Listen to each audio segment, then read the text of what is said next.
Hello guys, target 98 plus के education channel में आप सभी का बहुत बहुत स्वागत है। गाइज, जैसा कि आपको पता होगा कि अपने यूट्यूब चैनल पे जीके की एक नई सीरीज ब्रह्मास्त्र जीके के नाम से चलाई जा रही है। ठीक है, यह क्लास प्रतिदिन रात 9 बजे होती है। अपनी बात करें कौन कौन सी एग्जाम के लिए सफिशियंट है, तो इसे आप एसएससी, रेलवे या फिर यूपी लेखपाल जो 52 से अप्रॉक्स भर्ती निकलने वाली है, या फिर भारत में होने वाले उन सभी एग्जाम के लिए इस क्लास को फॉलो कर सकते हैं जहां पे अच्छे लेवल के जीके के क्वेश्चंस पूछे जाते हैं। ठीक है, क्योंकि इस क्लास के अंदर बिल्कुल टॉप लेवल के सेलेक्टेड क्वेश्चंस हम लाए हुए हैं, अच्छे तरीके से उसे डिस्कस करेंगे। सेशन में लास्ट तक बने रहिएगा। ठीक है, अगर आप टारगेट 98 प्लस के एजुकेशन चैनल पे पहली बार विजिट किए हैं तो प्लीज़ इसे सब्सक्राइब कर लीजिए और साथ में नोटिफिकेशन बेल पे दबा के ऑल पे क्लिक कर लीजिएगा, ताकि हमारे द्वारा किए गए हर एक अपडेट आप तक सबसे पहले पहुंच सकेगा। ठीक है, आपको एक काम और करना है, क्लास को पूरा देख करके और उसके अंदर आपका स्कोर कितना रहा उसे आपको कमेंट बॉक्स में बताना है। ठीक है, कि इस क्लास के अंदर आपका स्कोर कितना रहा। ठीक है, चलिए चलते हैं अपने सेशंस की तरफ आगे बढ़ते हैं। गाइज, आज का जो अपना पहला क्वेश्चन है, क्वेश्चन नंबर 1 है, दो देशों के समूह के साथ व्यापार करार करने की औपचारिक पद्धति को क्या कहा जाता है। ठीक है फ्रेंड्स, बात करें जो भी आयात निर्यात की प्रक्रिया होती है उसे क्या कहा जाता है, तो अकॉर्डिंग टू ऑप्शंस इसका राइट आंसर ए हो जाएगा, यानी कि ट्रेडिंग ब्लॉक बोला जाता है। ठीक है, क्या बोला जाता है? ट्रेडिंग ब्लॉक बोला जाता है। ठीक है, चलिए चलते हैं अगले क्वेश्चन की तरफ।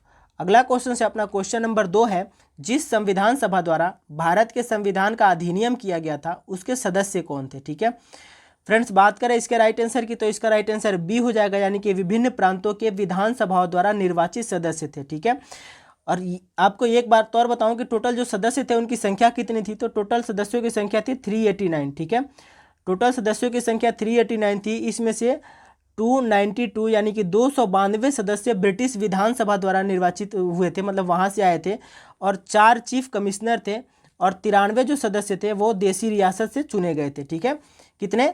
389 टोटल मेंबर थे। 292 मेंबर जो अपने थे वो ब्रिटिश विधानसभा के द्वारा आए थे, और 4 चीफ कमिश्नर थे, और 93 मेंबर जो थे अपना देसी रियासत से चुने गए मेंबर थे। ठीक है, तो इसे आप भी नोट डाउन कर लीजिएगा क्योंकि ये भी इंपॉर्टेंट है। ठीक है, चलिए चलते हैं अगले क्वेश्चन की तरफ। अगला क्वेश्चन से अपना क्वेश्चन नंबर 3 है, भारतीय संविधान की प्रस्तावना में, यानी जो प्रियम्बल है अपना, उसके अंदर किस अभिव्यक्ति का उपयोग नहीं किया गया है। ठीक है, ऑप्शन है अपने पास सर्वसत्ताधारी लोकतंत्रीय गणराज्य, या फिर समाजवादी, या फिर धर्मनिरपेक्ष, या फिर संघीय। ठीक है फ्रेंड्स, बात करें इसका राइट आंसर की, तो इसका राइट आंसर डी हो जाएगा, यानी कि जो संघीय प्रणाली है उसको अपने प्रियम्बल के अंदर इंक्लूड नहीं किया गया है। ठीक है, इसका राइट आंसर डी हो जाएगा। ये बात सही है कि आर्टिकल 1 के अंतर्गत ये भी इंक्लूड किया गया है कि भारत एक राज्यों का संघ है, लेकिन संघीय प्रणाली करके कोई भी इंक्लूड नहीं किया गया है अपने प्रियम्बल के अंदर। ठीक है, इसका राइट आंसर डी हो जाएगा। चलिए चलते हैं अगले क्वेश्चन की तरफ। अगला क्वेश्चन है अपना, निम्नलिखित में से किस ईस्वी में भारतीय नागरिकों के मौलिक कर्तव्य को संविधान के अंतर्गत शामिल किया गया था। ठीक है फ्रेंड्स, बात करें मौलिक कर्तव्यों की, तो यहाँ से 3-4 पॉइंट आपको बताऊंगा, उसे सारे आप नोट डाउन कीजिएगा क्योंकि यहाँ से हर एक एग्जाम में क्वेश्चंस लगभग पूछे जाते हैं। ठीक है, सबसे पहले तो बात करें जो मौलिक कर्तव्य था वो किस कमेटी के द्वारा लाया गया था। ठीक है, तो इसे सरदार स्वर्ण सिंह कमेटी के सिफारिश पे मौलिक कर्तव्य को इंक्लूड किया गया था 42वें संविधान संशोधन के द्वारा 1976 में। ठीक है, 1976 में 42वां संविधान संशोधन किया गया था, इसी के अंतर्गत मौलिक कर्तव्य को जोड़ा गया था। ठीक है, और आर्टिकल 51 के ए में, ठीक है, आर्टिकल नोट डाउन कीजिएगा आप, आर्टिकल 51 के ए के अंतर्गत टोटल मौलिक कर्तव्य को इंक्लूड किया गया था। और जिस समय मौलिक कर्तव्य इंक्लूड किया गया था उस समय टोटल 10 मौलिक कर्तव्य थे, लेकिन अभी प्रेजेंट में 11 मौलिक कर्तव्य हैं। एक मौलिक कर्तव्य को और 86वें संविधान संशोधन के द्वारा, कौन से 86वें संविधान संशोधन के द्वारा 2002 में एक और मौलिक कर्तव्य जोड़ा गया था, 6 वर्ष से लेकर के और 14 वर्ष के बच्चों को अनिवार्य शिक्षा की जो व्यवस्था थी उसे जोड़ा गया था। और इस तरह टोटल 11 मौलिक कर्तव्य हमारे संविधान के अंतर्गत इंक्लूड है अभी प्रेजेंट में। ठीक है, तो इसका राइट आंसर हो जाएगा अपना 1976, यानी बी हो जाएगा कि जो 42वां संविधान संशोधन था वो 1976 में ही किया गया था, तो इसका राइट आंसर बी हो जाएगा। ठीक है, आपको जो भी बताया था आप नोट डाउन कर लीजिएगा, मैं एक बार फिर से रिपीट कर दे रहा हूँ। ठीक है, 42वें संविधान संशोधन के अंतर्गत 1976 में, ठीक है, और सरदार स्वर्ण सिंह कमेटी के सिफारिश पे मौलिक कर्तव्य को इंक्लूड किया गया था। उस समय जिस समय मौलिक कर्तव्य को इंक्लूड किया गया था उस समय 10 मौलिक कर्तव्य थे, लेकिन अभी वर्तमान में टोटल 11 मौलिक कर्तव्य हैं। एक मौलिक कर्तव्य जो और एक्स्ट्रा जोड़ा गया था उसे 86वें संविधान संशोधन के द्वारा 2002 में जोड़ा गया था। ठीक है, तो इतना बात आपको याद रखना है इस क्वेश्चन के माध्यम से। ठीक है, चलिए चलते हैं अगले क्वेश्चंस की तरफ। अगला क्वेश्चन से अपना भारतीय संघवाद निकट है किसके, ठीक है फ्रेंड्स। बात करें ऑप्शन से अपने पास नाइजीरिया, ऑस्ट्रेलिया, कनाडा और यूएसए, ठीक है फ्रेंड्स। बात करें जो भी संविधान संशोधन में अपने जो भी मेंबर थे वो जो अपना संघवाद का जो अपना संघवाद प्रणाली है उसे कनाडा के संविधान से लाए गए थे, ठीक है। कहाँ से? कनाडा के संविधान से ही अपनाया गया है जो अपना संघवाद प्रणाली है वो, ठीक है। तो इसीलिए क्वेश्चंस में ये पूछा जाता है कि भारतीय संघवाद किसके निकट है, तो ये कनाडा से लाया गया है और इसका राइट आंसर सी हो जाएगा। जैसे कनाडा में संघवाद प्रणाली है वैसे ही जो संविधान सभा के मेंबर थे उसे कनाडा के संविधान के अनुरूप ही अपने संविधान में जो संघवाद प्रणाली है उसे जोड़े गए थे, ठीक है। तो इसका राइट आंसर सी हो जाएगा, ठीक है। चलिए चलते हैं अगले क्वेश्चन की तरफ। अगला क्वेश्चन से अपना लोकतांत्रिक प्रणाली के लिए निम्न में से कौन से तत्व आवश्यक हैं, ठीक है। ऑप्शन से अपने पास स्वतंत्र एवं निष्पक्ष चुनाव, अवसर की समानता, अधिकारों का संरक्षण, ठीक है फ्रेंड्स। बात करें एक आदर्श लोकतंत्र की तो उसके लिए ये तीनों चीज़ की आवश्यकता होगी। कैसे?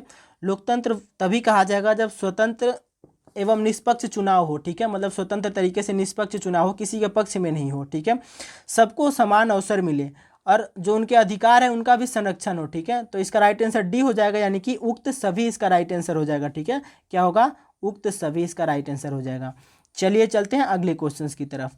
अगला क्वेश्चन से अपना भारतीय संविधान के अनुसार जीवन का एक कौन सा अधिकार है, ठीक है। मतलब भारतीय संविधान के अनुसार जो जीवन जीने का अधिकार है वो कौन सा अधिकार है, ठीक है। बात करें आर्टिकल 21 की, ठीक है। आर्टिकल 21 के अंतर्गत हमें गरिमापूर्ण जीवन जीने के अधिकार जो मिला हुआ है उसे मौलिक अधिकार है हमारा, वो कौन सा? मौलिक अधिकार है हमारा वो, ठीक है। इसका राइट आंसर सी हो जाएगा, ठीक है। चलिए चलते हैं अगले क्वेश्चंस की तरफ। यहाँ से ये भी क्वेश्चन पूछा जाता है कि जो जीवन जीने का अधिकार हमें मिला गया है कौन से आर्टिकल के अंतर्गत इंक्लूड है, तो आर्टिकल 21 के अंतर्गत इंक्लूड है और ये हमारा एक मौलिक अधिकार है। इसका राइट आंसर सी हो जाएगा, ठीक है। चलिए चलते हैं अगले क्वेश्चन की तरफ। अगला क्वेश्चन से अपना भारतीय संविधान का अनुच्छेद 14 भारतीय नागरिकों को गारंटी देता है, मतलब किस बात की? आर्टिकल 14 किससे संबंधित है, क्वेश्चंस में ये पूछा है, ठीक है। बात करें इसके राइट आंसर की तो इसका राइट आंसर डी हो जाएगा, यानी कि कानून के सामने समानता और कानूनों के समान सुरक्षा करने से संबंधित है आर्टिकल 14, ठीक है। इसका राइट आंसर डी हो जाएगा। चलिए चलते हैं अगले क्वेश्चन की तरफ। अगला क्वेश्चन से अपना भारतीय संविधान में शामिल नीति निर्देशक सिद्धांत किससे संबंधित है, ठीक है। मतलब किसके संविधान से प्रेरित है, ठीक है फ्रेंड्स। बात करें जो नीति निर्देशक तत्व हमारे जो नीति निर्देशक सिद्धांत हमारे संविधान में लाया गया है वो आयरलैंड के संविधान से लाया गया है। कहाँ से? आयरलैंड के संविधान से अपनाया गया है जो नीति निर्देशक तत्व हैं। और आर्टिकल 36 से लेके 51 तक जो नीति निर्देशक तत्व हैं वो इंक्लूड हैं, ठीक है। इसका राइट आंसर डी हो जाएगा। कहाँ के? आयरलैंड के संविधान से नीति निर्देशक सिद्धांत अपनाया गया है, ठीक है। चलिए चलते हैं अगले क्वेश्चन की तरफ। अगला क्वेश्चन से अपना भारत के संविधान का कौन सा अनुच्छेद भारत को कल्याणकारी राज्य घोषित करने से संबंधित है, ठीक है फ्रेंड्स। बात करें इसके राइट आंसर की तो इसका राइट आंसर बी हो जाएगा, यानी कि आर्टिकल 39 भारत को एक कल्याणकारी राज्य घोषित करने से संबंधित है, ठीक है। चलिए चलते हैं अगले क्वेश्चन की तरफ। अगला क्वेश्चन से अपना राज्यसभा के लिए सदस्यों को नामित करने का अधिकार निम्नलिखित में से किसको है, ठीक है फ्रेंड्स। बात करें जो राज्यसभा, एक बात बताऊंगा आपको, राज्यसभा को अपर हाउस बोला जाता है। क्या? अपर हाउस बोला जाता है राज्यसभा को। और इसके अंदर जो मेंबर इनको मतलब चयनित करने का जो अधिकार है वो हमारे राष्ट्रपति महोदय के पास है, ठीक है। राष्ट्रपति के पास है। टोटल कितने मेंबर बात करें जो ये चुन सकते हैं टोटल, तो टोटल 12 मेंबर को ये चुन सकते हैं और वो मेंबर कला, संस्कृति और खेल जगत से होते हैं सारे, ठीक है। तो इसका राइट आंसर ए हो जाएगा। चलिए चलते हैं अगले क्वेश्चन की तरफ। अगला क्वेश्चन से अपना राष्ट्रपति और उपराष्ट्रपति से संबंधित चुनाव विवादों का समझौता करने का अधिकार उच्चतम न्यायालय को है, यह उनका क्या है, ठीक है। देखिए गाइज, थोड़ा सा क्वेश्चंस पे ध्यान दीजिएगा। जो राष्ट्रपति और उपराष्ट्रपति के चुनाव होते हैं जब, तो उनमें जो विवाद की स्थिति उत्पन्न होती है उसे समझाने का या फिर सुलझाने का जो अधिकार है वो उच्चतम न्यायालय को है, ठीक है। और ये उच्चतम न्यायालय का, माननीय उच्च न्यायालय का मौलिक अधिकार है, ठीक है, जिसे आर्टिकल 71 के अंतर्गत उन्हें मिला हुआ है, ठीक है।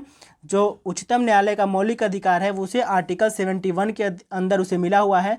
और ये राष्ट्रपति और उपराष्ट्रपति के जो चुनाव होते हैं उनमें कोई भी विवाद हो तो उसे सुलझाने या फिर निपटारा करने का अधिकार जो है उच्चतम न्यायालय को ही है, ठीक है। तो इसका राइट आंसर ए हो जाएगा। चलिए चलते हैं अगले क्वेश्चंस की तरफ।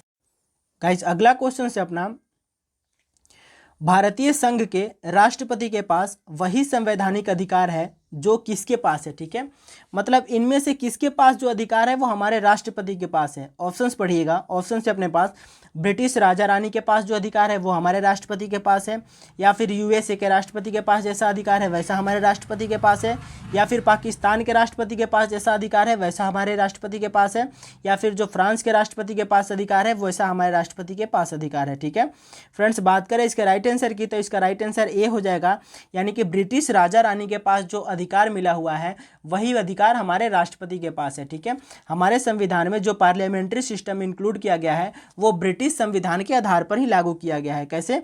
ब्रिटिश जो संविधान है, पार्लियामेंट्री संविधान संसदीय शासन प्रणाली जो ब्रिटिश की है वही अपनाया गया है हमारे इंडिया में भी। ठीक है, तो इसका राइट आंसर ए हो जाएगा, यानी कि जैसे ब्रिटिश राजा रानी के पास जो शासन करने का अधिकार है वैसा ही हमारे राष्ट्रपति महोदय के पास भी है। ठीक है, इसका राइट आंसर ए हो जाएगा। चलिए चलते हैं अगले क्वेश्चन की तरफ। अगला क्वेश्चन है अपना, वैदिक आर्यों का प्रमुख भोजन क्या था। ठीक है फ्रेंड्स, बात करें वैदिक आर्यों के प्रमुख भोजन की तो उसे दूध एवं उनके उत्पाद से संबंधित उनका भोजन था। ठीक है, जैसे दूध से बना दही हो गया, घी हो गया, लस्सी हो गया, ये सब उनके प्रमुख भोजन थे। ठीक है, जो आर्यों के भोजन थे, तो इसका राइट आंसर बी हो जाएगा। चलिए चलते हैं अगले क्वेश्चन की तरफ।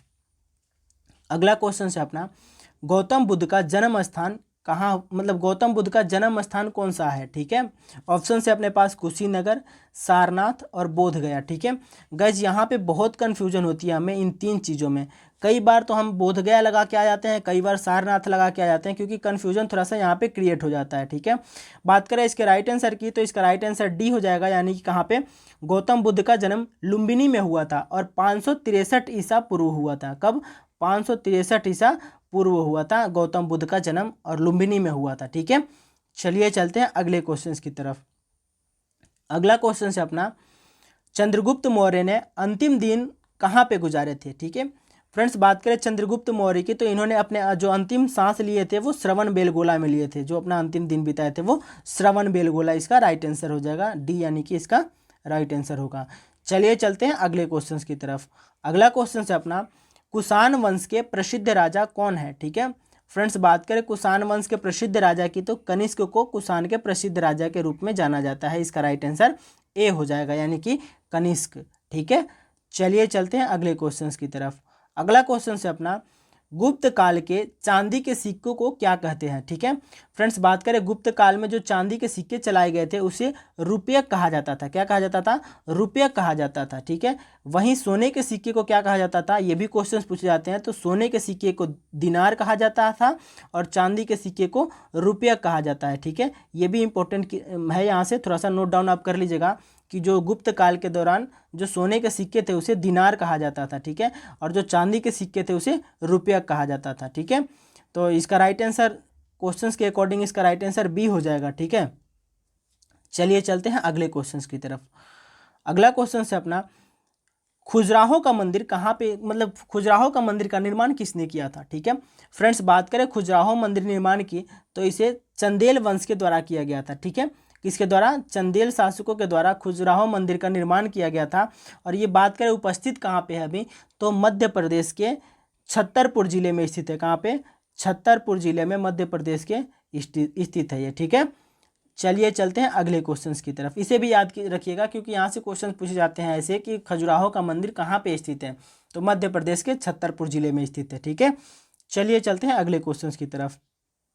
अगला क्वेश्चन है अपना, और आज का लास्ट क्वेश्चन है, चोल राजा राजेंद्र ने निम्नलिखित में से कौन सी पदवी धारण नहीं की थी। ठीक है फ्रेंड्स, बात करें जो राजेंद्र चोल थे उन्होंने गंगेकोंड और मुंडीकोंड और पंडित चोल ये तीनों उपाधि धारण कर लिए थे। जैसे जैसे उनकी विजय होती जाती थी, मतलब जैसे जैसे वो विजय होते थे वैसे वैसे इन पदों का ग्रहण करते थे। वो जो पदवी है इनको धारण करते थे, मतलब आप समझ सकते हैं। ठीक है, लेकिन क्वेश्चंस में पूछ रखा है आपने कि कौन से पदवी धारण नहीं किए थे, तो इसका राइट आंसर ए हो जाएगा, यानी कि त्याग समुद्र की उपाधि चोल राजा राजेंद्र के द्वारा धारण नहीं किया गया था। ठीक है, तो thank you so much guys session में लास्ट तक बने रहने के लिए।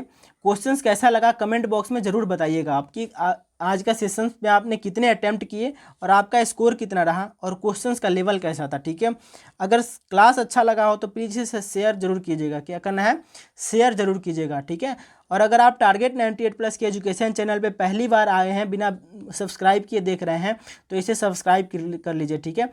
क्योंकि यहाँ पे ऐसे ही क्वेश्चंस हर एक एग्ज़ाम के लिए उपयोगी क्वेश्चन सारे हम डालते रहते हैं, ठीक है। तो अगर आपको PDF भी चाहिए इसकी, तो आप हमारे टेलीग्राम ग्रुप टारगेट 98+ के नाम से टेलीग्राम बना हुआ है, उसे भी आप ज्वाइन कर लीजिएगा, ठीक है। तो thank you so much guys, मिलते हैं आपसे अगले सेशंस के माध्यम से। तब तक के लिए ठीक से रहिए, पढ़ाई कीजिए, बाय बाय।